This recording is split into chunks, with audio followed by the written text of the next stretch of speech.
পবিত্ৰ কিয়ামত ছিল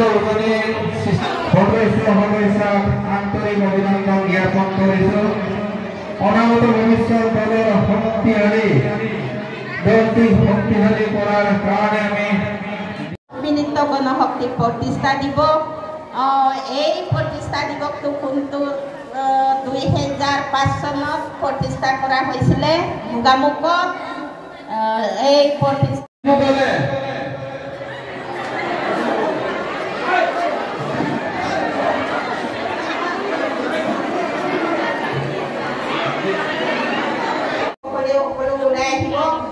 আমি যোনটো চৰকাৰে আমাক চাই, যোনটো দলে আমাক চাই, আমাৰ স্বাৰ্থত কাম কৰে তাৰ ঐক্যবদ্ধভাৱে একেলগে আমি ওলাই তাৰ মানে ল'ৰা ছোৱালী পঢ়াই আছো।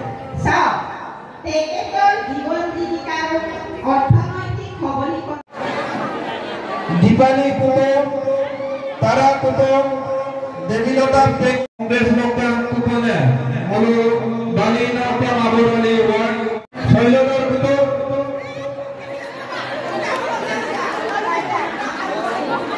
অমিয়া কুটুম,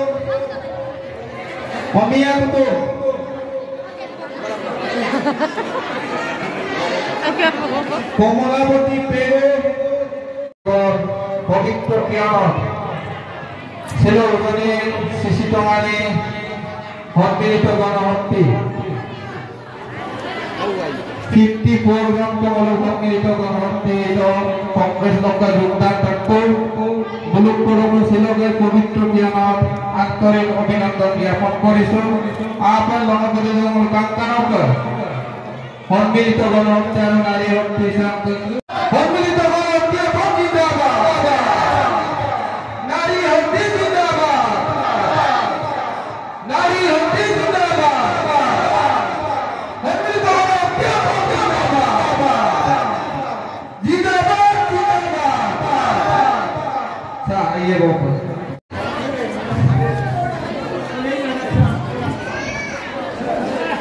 सगाई मासगांव वार्ड नंबर 3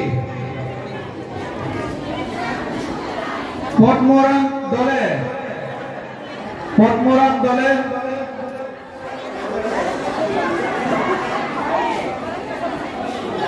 মাদনাবতী পেগু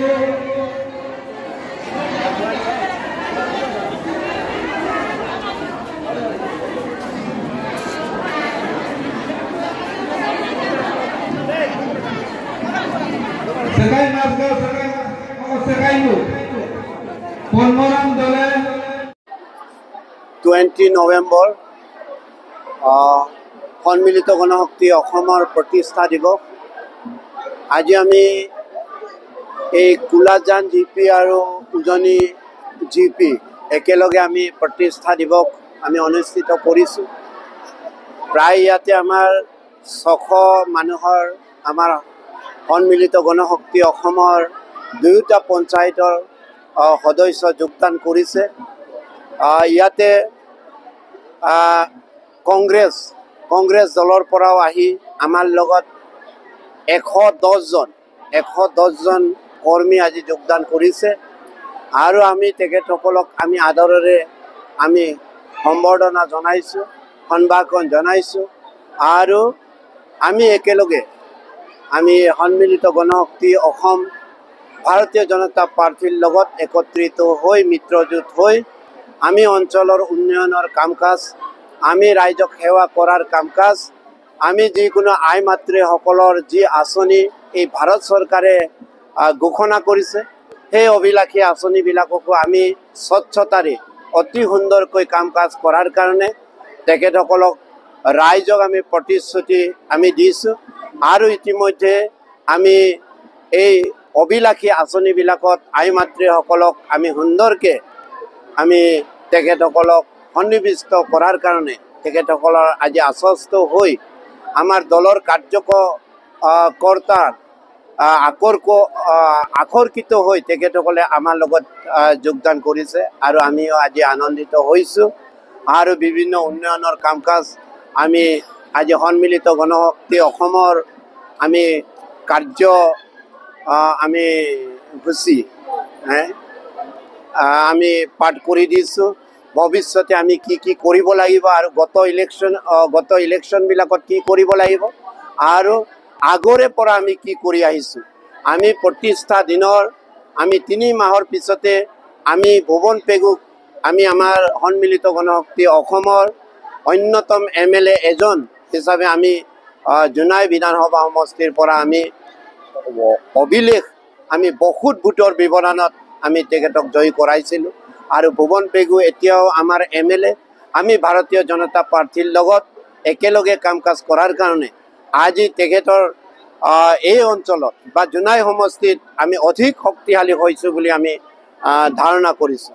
গতিকে মই সকলো আই মাতৃ ইয়াতে যোগদান কৰা আমাৰ সতীৰ্থ কুলাজান আৰু উজনিৰ সতীৰ্থসকলক আমি খুব এনেকুৱা এটা মহান উদ্দেশ্য আজি সফল আমি ৰূপ দিছোঁ।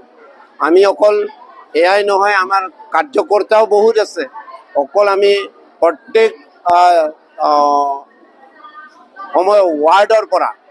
ৱাৰ্ডৰ পৰা আমি 20 জন আমি মাতিছিলোঁ। 2টা পঞ্চায়তৰ আমাৰ 400 হয়, কিন্তু আজি 400 চকী নোজোৰাৰ কাৰণে আমি আকৌ 150 চকী আমি আনিবলগীয়া হৈছে আৰু সুন্দৰকৈ আমি প্ৰতিষ্ঠা দিৱসটো আমাৰ 2টা পঞ্চায়তৰ আমাৰ সতীৰ্থসকলে এনেকৈ আটক ধুনীয়াকৈ সুন্দৰকৈ প্ৰতিষ্ঠা দিৱস সফল ৰূপ দিয়াৰ কাৰণে আমি আমাৰ সতীৰ্থসকললৈ আন্তৰিক অভিনন্দন জনাই আৰু ৰাইজক এই 20তম প্ৰতিষ্ঠা দিৱসত সকলো স্তৰৰ ৰাইজক আন্তৰিক অভিনন্দন জ্ঞাপন কৰিছোঁ। ধন্যবাদ। আমি কংগ্ৰেছ দলৰ পৰা গণশক্তি দলক যোগদান দিছোঁ। আমাৰ গেলুৱা 8 নং ৱাৰ্ডৰ পৰা নাই কমেও 50জন মান আমি যোগদান দিছোঁ। আজি আমি গণশক্তি দলক কিছুমান নীতি আদৰ্শ ভাল পাইছোঁ, সেইকাৰণে আমি ইয়াত আহি আজি নিজে যোগদান দিছোঁ। আপোনাৰ লগত কিমান? আমাৰ লগত এতিয়া 50জন মান আছে। ৰাষ্ট্ৰীয় দলৰ পৰা ইয়াত আমি নিজে আহিছোঁ, নিজৰ স্বইচ্ছাৰে আহি আমি ইয়াত যোগদান দিছোঁ।